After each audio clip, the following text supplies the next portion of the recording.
तो कैसे हैं? आज आपसे एक छोटा सा प्रश्न है कि आपके मन में जो विचार आते हैं, आइडियाज आते हैं, ये कहाँ से आते हैं? कभी कभी आप बहुत डर जाते हो, या कभी कभी आप में बहुत उत्साह होता है, बहुत मेहनत करके आईएएस या प्रधानमंत्री बनने का मन करता है, और कभी कभी लगता है कि हमसे कुछ नहीं बनता, हम बहुत गधे हैं। या फिर बहुत नेगेटिव, किसी को चिढ़ाने के भाव आते हैं, विचार आते हैं। तो ये कहाँ से आते हैं? कभी आपने सोचा? हो सकता है संगति से आते हों, पुस्तकों से आते हों, परिवार से आते हों, संस्कारों से आते हों। तो क्या ये हो सकता है कि आपके विचार हमेशा अच्छे अच्छे बने, ना किसी को चिढ़ाने के, ना डरने के, निडर विचार बने, उत्साह वाले विचार बने, मजबूत दृढ़ संकल्प वाले विचार बने? ये हो सकता है क्या? हाँ, हो सकता है।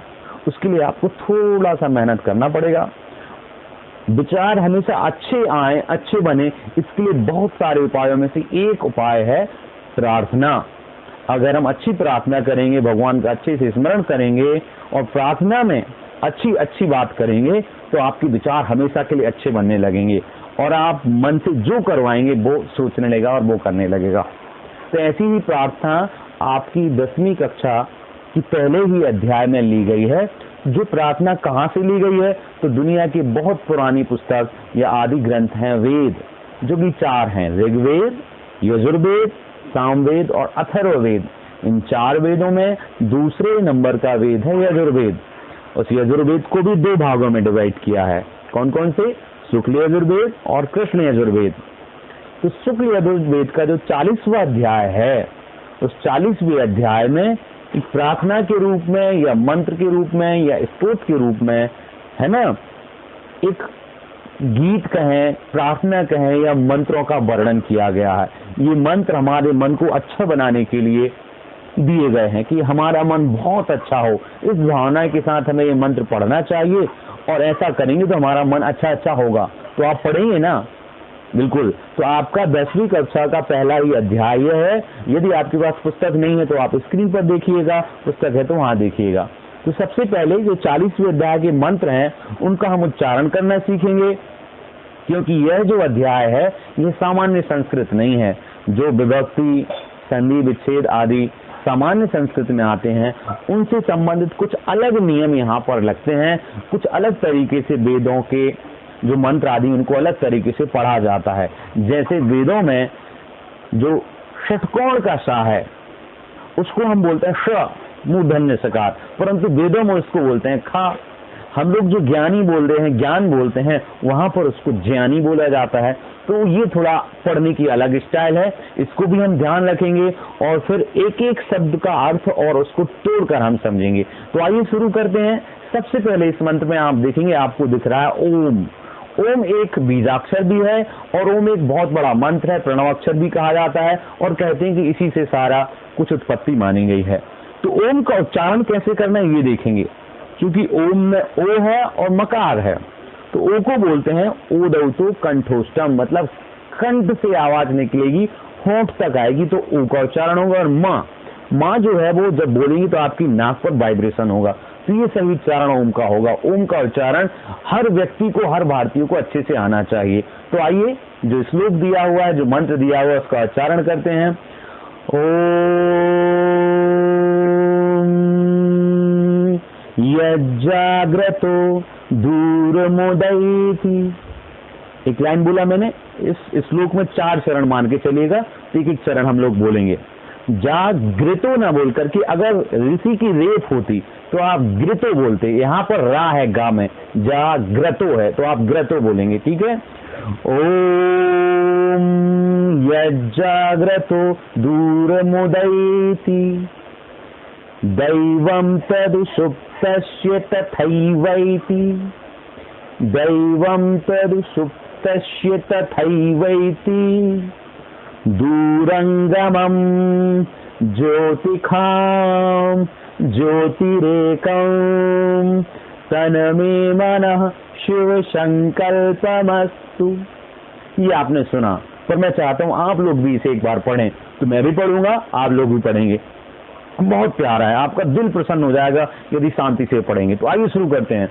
ओम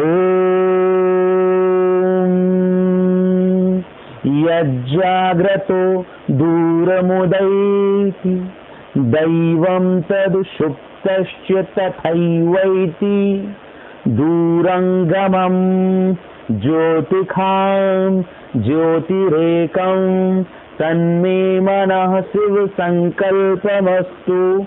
ये श्लोक हुआ, छंद हुआ। अब इसमें देखेंगे शब्द कैसे कैसे तोड़े हैं। वैसे ये वेद है तो इनके जो अर्थ हैं वो सामान्य व्याकरण से नहीं निकलते हैं, परंतु बहुत हद तक व्याकरण का प्रयोग हो जाता है।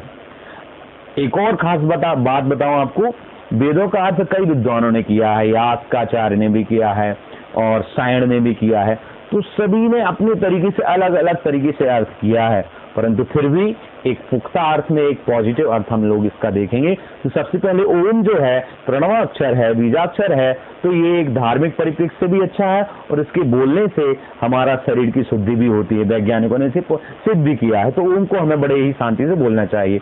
उसके बाद आप देखेंगे स्क्रीन पर आप देख रहे हैं लिखा है यद जागृतो, याद भी करना है इसे जैसे मैंने किया, तो यद जागृतो ये लिखा है, तो आपकी जगह जो जा है जैनी यद जागृतो लिखा है, तो यहाँ संधि हो जाने के कारण यद जागृतो लिखा है। जब आप अलग अलग करेंगे अर्थात श्लोक जो छंद में या कविता के रूप में लिखा है इसको अलग अलग करेंगे तो वो अन्वय कहलाता है, और अलग अलग जब हम करते हैं तो संधियां भी टूटती हैं, अर्थात संधि विच्छेद होता है।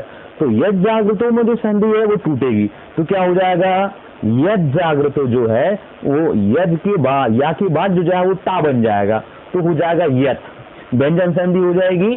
ठीक है, सामने तृतीय अक्षर है तो इसके 1 2 3 4 का भी तृतीय बन जाएगा, तो चाका बना, ताका बन गया, पहले ताका बना, तीसरा अक्षर ता था दा, और एक और नियम लग गया इससे सुनासु, उस दा का भी फिर बन गया जा। ये संधियां हैं, तो हम संधि जब पढ़ेंगे बताएंगे। अभी तो इतना समझ लीजिए कि यत जागृतो का हो गया यत जागृतो। ठीक है, अब एक्चुअल में शब्द है जागृतः, पर संधि के कारण से, विसर्ग संधि के कारण से क्या हो गया जागृतो। तो ओम यद मतलब जो, जागृतः मतलब जागता है या जागता हुआ है। यहाँ पर जागता हुआ से मतलब ऐसे नहीं नींद से जागा है, यहाँ पर जागता हुआ से मतलब है सावधान है, सजग है। तो यद जागृतो जो जागता हुआ है, अब कौन, जैसे मैं शरीर से जागता हूं पर मन से नहीं जागा हूं, हृदय से नहीं जागा हूं, तो इसका मतलब मैं जाग नहीं रहा हूं। तो आप समझ लीजिए यहाँ पर मन की बात है, हृदय की बात है। तो जो जागता हुआ है वो दूरम उदयति, यहाँ पर 2 शब्दों को जोड़ा गया है, दूरम धन उदयति, तो दूरम मांत में आया ना, तो मां में उदयति का ऊ मिला दिया तो मुंह बन गया, तो दूर उदयति हो गया। ये संधि नहीं कहलाता है, ये संयोग है, इसको आप तोड़ देंगे तो दूरम उदयति हो जाएगा। तो जो जागता है अर्थात जिसका मन सावधान है, सहज है, सजग है, तो दूरम उदयति दूर तक जाता है। अब दूर तक जाता है, मन कहीं जाता है ऐसा मतलब नहीं। जैसे हम लोग कहते हैं ना कि भाई आप तो दूर की जानते हैं, दूर की जानते से मतलब आप बहुत ज्ञानी हैं, भूत भविष्य वर्तमान तीनों काल की बात को आप जानते हैं, समझते हैं, यहाँ ये मतलब लेना है। तो जो जागता है, जो सावधान रहता है, जो स्थिति प्रज्ञ होता है, उसका मन, उसका हृदय दूरम उदयति दूर तक जाता है, दूर तक उगता है। यह अर्थ निकलेगा भूत भविष्य वर्तमान तीनों काल संबंधी बातों को या घटनाओं को वो उदयति मतलब जानता है या वहां तक उसकी पहुंच होती है। जैसे प्रधानमंत्री तक आपकी पहुंच है, इसका मतलब आप वहां जाते नहीं हैं, मतलब वहां तक आपको ज्ञान है और आपको आइडिया है कि कैसे कहां पहुंचना है।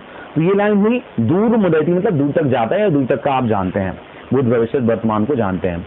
तो दूसरी लाइन आई दैवम, तो जो जागृता है, जागृत मन वाला जो व्यक्ति है वो दैवम, दैवम मतलब यहाँ पर है अलग अलग। वैसे सामान्य संस्कृत में दैवम का मतलब होता है भाग्य, पर यहाँ पर आपकी पुस्तक में और वेदों में अर्थ लिया है आत्मदृष्टा।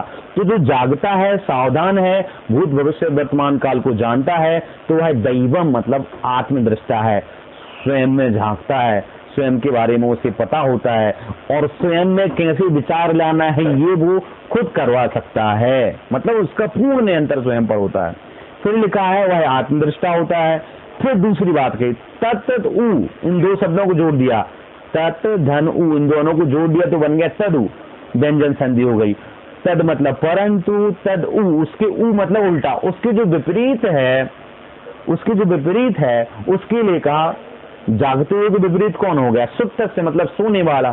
तो जो सोने वाला है वो तथैवैति, तथैवैति ऐसा बोलना पड़ेगा। वैति बोलेंगे तो ती बड़ी हो जाएगी, तो आपको बोलना पड़ेगा तथैवैति।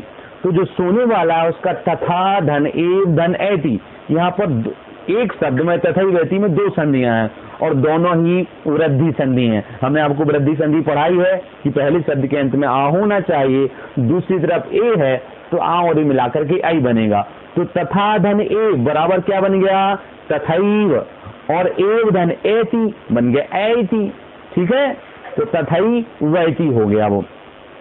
तो जो दूर है वह जो जागता है वो दूर तक जाता है, और जो सुप्त से सोने वाला है वह तथैव वैसे ही ऐति, ऐति मतलब लौट आता है, वापस आ जाता है, मतलब उसे फिर ज्ञान नहीं हो पाता है।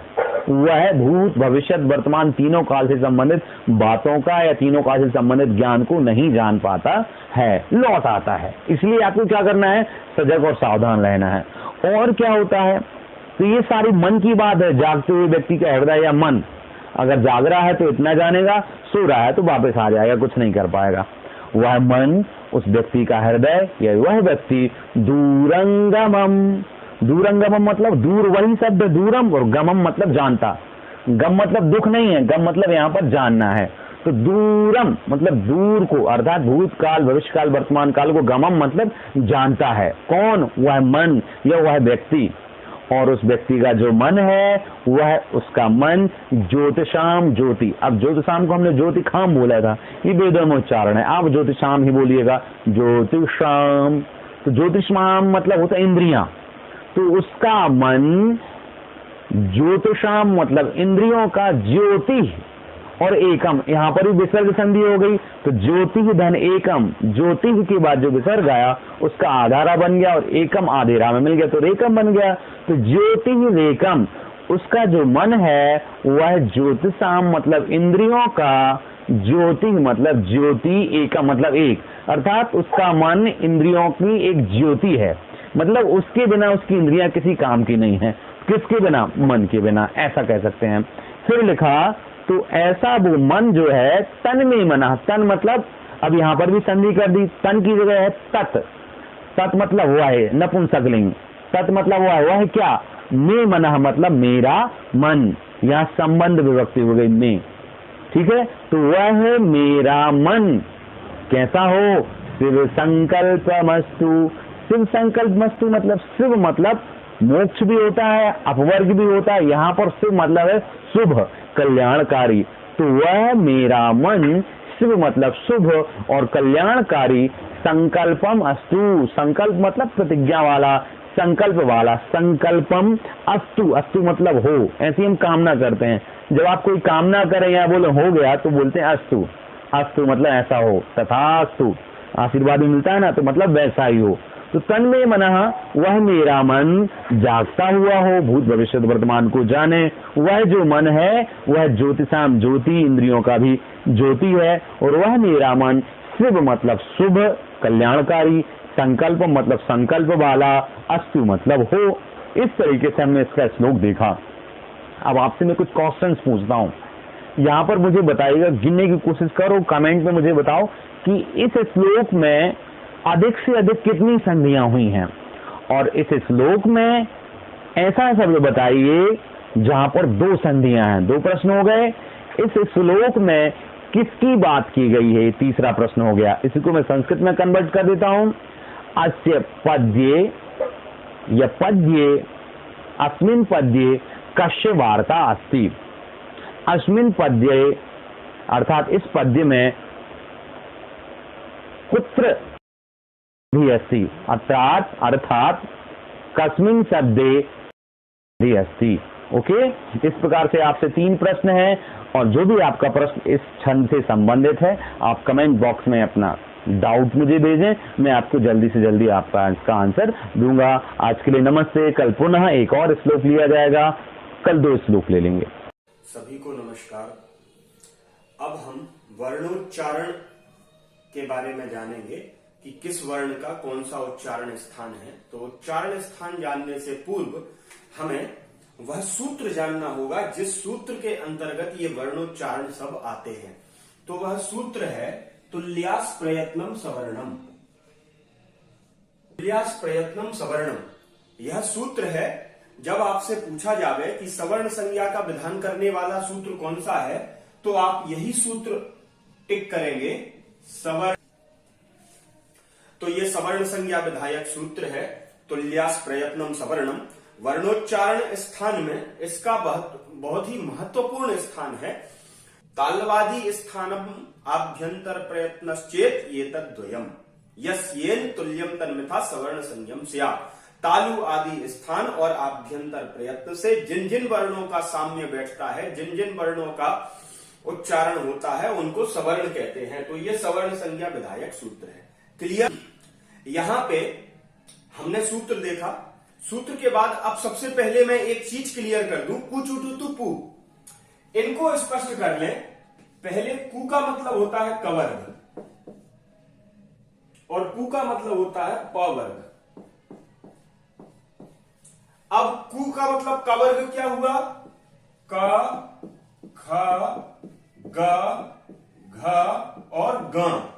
तो अभी अपन ने देखा कु चु टू तु पू, ये हमें वर्णोच्चारण में सहायक होंगे। कु चु टू तु पू, कु का मतलब कवर्ग, चू का चवर्ग, टू का टवर्ग और तू का तवर्ग और पू का पवर्ग। प वर्ग में या क वर्ग में कितने वर्ण आते हैं? तो का खा गा घ ग, चा छा जा छा या, टा ठा डा ढ ण, ता था धा धा न, प व भ म। ये हुए कु चु टू तु पू 5 वर्ग। अब जो हम वर्णोच्चारण स्थान समझने जा रहे हैं, कंठ, तालु, उन सभी में मैं कु चु टू तू पू ये सब आएंगे। तो कु का मतलब कवर्ग रखूंगा। तो ये चार्ट जो है वो आपको ध्यान रखना है। अकुह, तो यह जो पंक्ति है ये सिद्धांत कौमुदी और लघु सिद्धांत कौमुदी दोनों में प्राप्त होती है। इस पंक्ति को अगर आप याद कर लोगे तो सारा का सारा कंठ जिनका उच्चारण है वो याद हो जाएगा। कैसे? तो आ मतलब आका, कु मतलब क वर्ग का, ह मतलब ह का और विसर्ग मतलब विसर्ग का। उच्चारण स्थान जो है वो क्या होता है? कंठ होता है। बताता हूं, अकुह विसर्जनीय नाम कंठा, अर्थात अ का, कु कवर्ग का, हा का, विसर्ग का उच्चारण स्थान जो है वो कंठ होता है। फिक्स है, इसको याद कर लीजिए। इस पंक्ति को आप किसी भी परीक्षा में बैठेंगे, आप बखूबी आराम से क्लिक कर सकते हैं कि किस वर्ण का उच्चारण स्थान जो है वो क्या होता है। दूसरा देखेंगे, इचु यशानाम तालु, इचु यशानाम, अर्थात इन वर्णों का उच्चारण स्थान जो है वो क्या होता है? तालु होता है। डिफाइन कर लें इसको, इसकी व्याख्या कर लें तो ई का, चू मतलब चवर्ग का,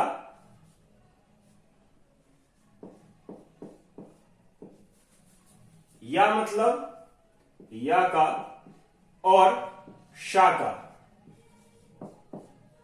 उच्चारण स्थान जो है वो क्या होता है? तालु होता है। अब यहां पे देख लें, देखिए यहां पे शा, शा और शा, तो ये तीनों शा मैंने आपको पढ़ाए। ये तीनों शा में आप देखेंगे कि ये तालु, इसका नाम तालव्य शा है, इसका नाम मूर्धन्य शा है और इसका नाम दंत्य शा है। ये नाम है, ये स्थान है और ये वर्ण है।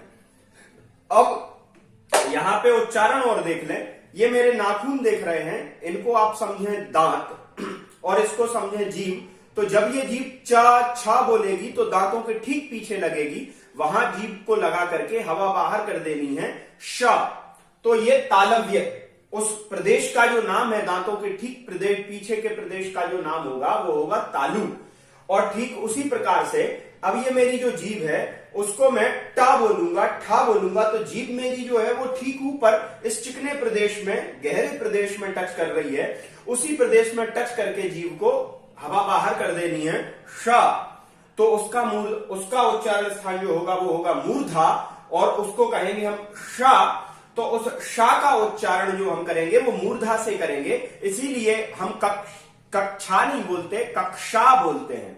का और शा मिलकर के, का और ये शा दोनों मिलकर के संयुक्ताक्षर वर्ण बनते हैं, तब जाके हम क्षत्रिय, कक्षा, कक्ष, शिक्षा, ये ऐसा उच्चारण हम करते हैं, क्योंकि उसमें आधा जो होता है मूर्धन्य शकार मिला हुआ होता है। ऐसे ही दंत सकार की बात करते हैं, ऋतुलसानाम दंताः, ता वर्ग जो देखें, ता, था, दा, तो जीभ जो है दांतों में लगती है, तो वहीं हमको उसमें तो जीभ लगाने की भी आवश्यकता नहीं होती। क्यों? क्योंकि वो स्वतः ही हम सा बोल लेते हैं। तो सा, सा, सारे गामा वाला जो सा है, उस सा को हम बोलेंगे, और जब हम सा को बोलेंगे तो दांत अपने आप चिपकते हैं और जीभ जाके दांतों का स्पर्श करती है, इसलिए उस सा का उच्चारण जो होगा वो दंत्य होगा। क्लियर?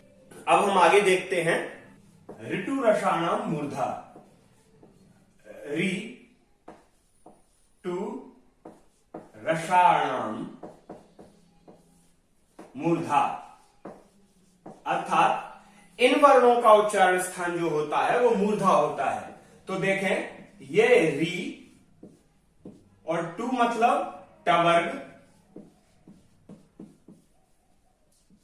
और रा मतलब रा, और शा, इनका उच्चारण स्थान जो होता है वो मूर्धा होता है। मूर्धा से पैदा हुए इसलिए इनको मूर्धन्य वर्ण हम कहते हैं। तो री का उच्चारण स्थान, टवर्ग मतलब टाठा डाढ़ा का उच्चारण स्थान, और रा का उच्चारण स्थान और शा का उच्चारण स्थान जो है वो मूर्धा है, और इसको अब हम षटकोण वाला सा ना कह करके इसको हम मूर्धन्य शा कहेंगे, पढ़े लिखों की तरह बात करेंगे। हम आम वाला ना बोल करके अ बोलते हैं, दीर्घ आ बोलते हैं। ऐसे ही हम जो प्रायः पढ़े लिखे लोग जो गलती करते हैं, शक्कर वाला शा, शाम वाला शा, षटकोण वाला शा, ये नहीं कहना चाहिए। क्यों? क्योंकि अब हम पढ़े लिखे हैं, हमको पता है इसका नाम क्या है, इसका नाम मूर्धन्य है, तो हमें मूर्धन्य शा ही बोलना चाहिए। तो ऋतु रसाणाम मूर्धा, इनका मूर्धा हुआ। ऐसे ही आगे देखते हैं, अगला है ऋतु लसानाम दंता, अर्थात इनका उच्चारण स्थान जो होता है वो दंत होता है। लरी मतलब लरी का, तू मतलब तवर्ग का, ला मतलब ला का, और सा, इनका उच्चारण स्थान जो होता है वो दंत होता है। तो लरी ये अलग है और ये ला अलग है, ला व्यंजन है और लरी स्वर है। तो लरी का उच्चारण स्थान दंत होता है, और तवर्ग तथा दधना का, ला का और सा का उच्चारण स्थान जो होता है वो दंत होता है। तो इस प्रकार से आप ऋतु लसानाम दंता करके अगर याद कर लेंगे तो किसी भी परीक्षा में, इवन यहां तक कि हिंदी की परीक्षा में भी आप बैठते हैं तो उनमें आप इन वर्णों का उच्चारण स्थान बहुत ही आसानी से क्लिक कर लेंगे। अब जो पांचवा है वो है उपपद्मानीयानामोष्ठौ। उपपद्मानीयानामोष्ठौ अर्थात उ का, पु पवर्ग का और उपपद्मानीय वर्णों का उच्चारण स्थान जो होता है वो ओष्ठ होता है। उपपद्मानीय किसे कहते हैं? तो पहले ये देख लें, उ का, पु मतलब पवर्ग का, और उपपद्मानीय मतलब अप और अप का, इनको कहते हैं हम उपपद्मानीय वर्ण। उपपद्मानीय कहते हैं जैसे कि ये विसर्ग है, इस विसर्ग को हम बीच में से काट लेंगे, ये काट दिया, अब नीचे वाला मिटाएंगे,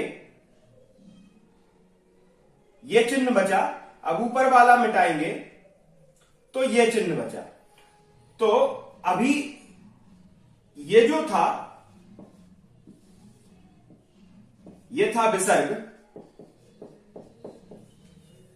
और ये जो है जिसको ऐसे हम बनाते हैं ये है अर्ध विसर्ग। अप्प अप्फा इति पफाभ्याम प्रागर्ध विसर्ग सदृशो उपधमानीय, अर्थात उपधमानीय वर्ण उनको कहेंगे पा और फा को, जिनके आगे आधा विसर्ग लगा हुआ है उनको हम उपधमानीय वर्ण कहते हैं। तो ये आधा विसर्ग आपको समझ में आया, ये पूरा विसर्ग है। इस विसर्ग को हमने बीच में से काट लिया, काटा तो मिटाया, मिटाया तो ये चिन्ह बचा, और इस चिन्ह को हमने कहा अर्ध विसर्ग। तो जब जब यह अर्ध विसर्ग पा और फा के आगे लग जाता है तो उन वर्णों को हम उपधमानीय वर्ण कहते हैं। और ऊ का, पू मतलब पवर्ग का, और उपधमानीय वर्णों का उच्चारण स्थान जो होता है वो ओष्ठ होता है। क्लियर? अगले पे चलते हैं। अब छठवां जो है वो है यमगणना नाम नासिका च। नासिका च, यहां पे एक बात गौर करने वाली है कि वृत्तिकार जब जब चाहे भट्टोजी दीक्षित हो चाहे वरदराजाचार्य जी हो, उन्होंने लघु कौमुदी या सिद्धांत कौमुदी में जब लिखा तो लिखा नासिका च। इस चकारा, इस च में ही भेद छुपा हुआ है कि नासिका भी होता है। वह जो मैंने अभी आपको पढ़ाया कि या, मां, पंचम पंचम अक्षर, उनको मैंने कंठ भी कहा, तालु भी कहा, मूर्धा भी कहा, दंत भी कहा और ओष्ठ भी कहा।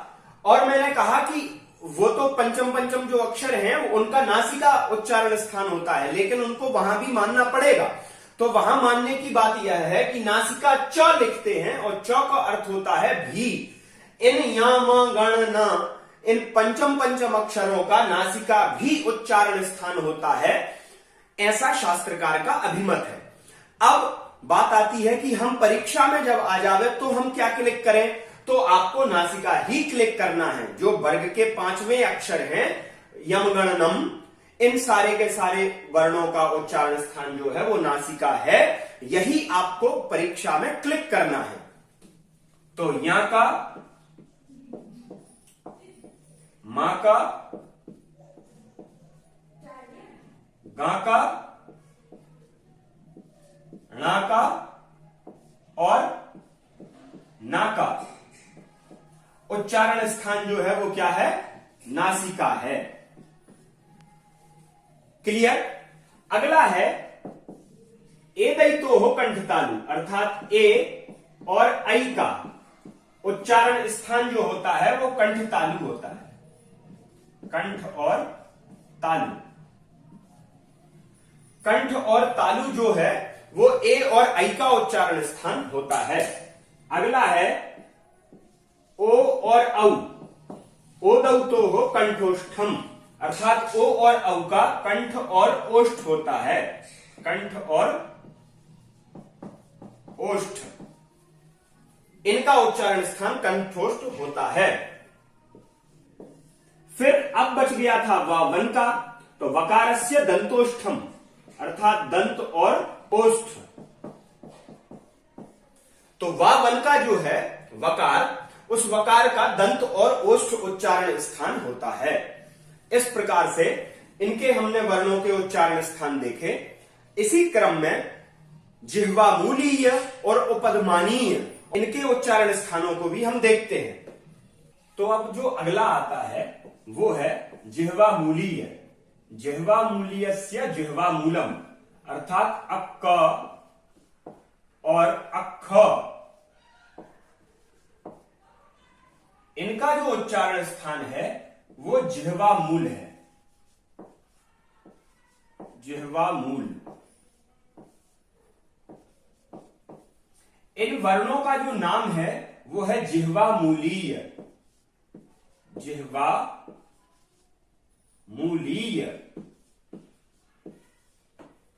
तो जिह्वामूलीयस्य जिह्वामूलम, अर्थात जिह्वामूलीय वर्णों का उच्चारण स्थान जो होता है वो जिह्वामूल होता है।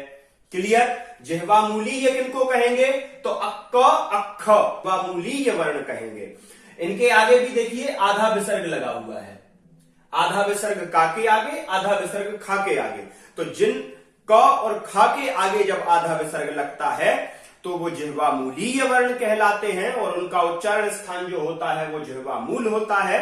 और जब पा और फा के आगे आधा विसर्ग लगता है तो वो उपधमानीय वर्ण कहलाते हैं और उनका उच्चारण स्थान ओष्ठ होता है। अब जिह्वा मूल कहां होता है? तो जिह्वा का जो मूल भाग है, नाम से जो जिसका नाम है उसी के नाम से वो उच्चारण स्थान क्लियर है। जिह्वा के मूल भाग से इनका उच्चारण होता है अक। तो जिह्वा का जो मूल भाग है वो ऐसे उठेगा, पुश होगा अपने आप। तो अक्क अक्ख तो करके जिह्वा मूलीयस्य जिह्वा मूलम बना। और लास्ट जो है अनुस्वार, जो अंकी बिंदी है इसको हम अनुस्वार कहते हैं। अनुस्वार हमने कहा, और इस अनुस्वार का उच्चारण स्थान जो होता है वो नासिका होता है। तो अनुस्वार का उच्चारण स्थान क्या हुआ? नासिका। इस प्रकार से हमने उच्चारण स्थान वर्णों के देखे।